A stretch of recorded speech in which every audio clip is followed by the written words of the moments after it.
We're honored to have President Trump.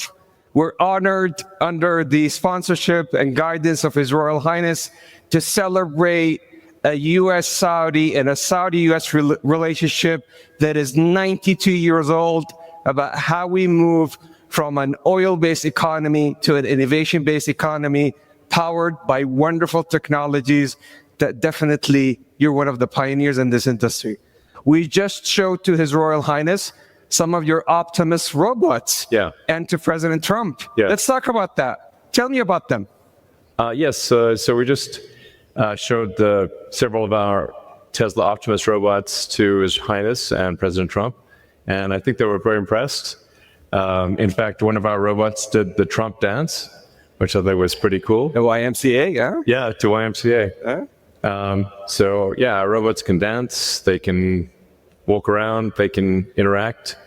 I think we're headed to a radically different world. I think a good world, an interesting world.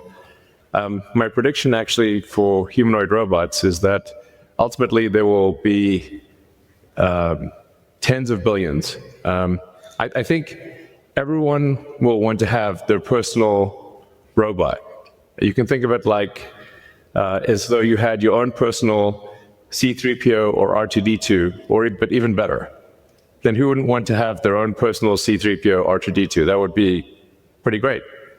I also think it unlocks an immense amount of economic potential, because when you think about what is the output of an economy, it is productivity per capita times population per capita. Once you have humanoid robots, the actual economic output potential is tremendous. It's really unlimited. Potentially, we could have an economy 10 times the size of the current global economy, where no one wants for anything. Sometimes in AI they talk about universal basic income. I think it's actually going to be universal high income, where anyone can have any goods or services that they want. A science fiction book recommendation that I have, which I think is probably the best envisioning of an AI future, is the Culture books by Ian Banks.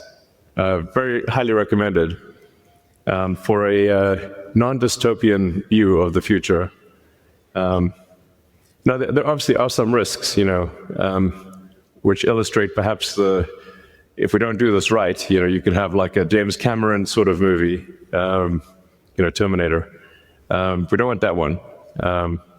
But having sort of a Star Trek future would be great, where we're out there exploring the stars, discovering the nature of the universe, and a level of prosperity and hopefully happiness that we can't quite imagine yet.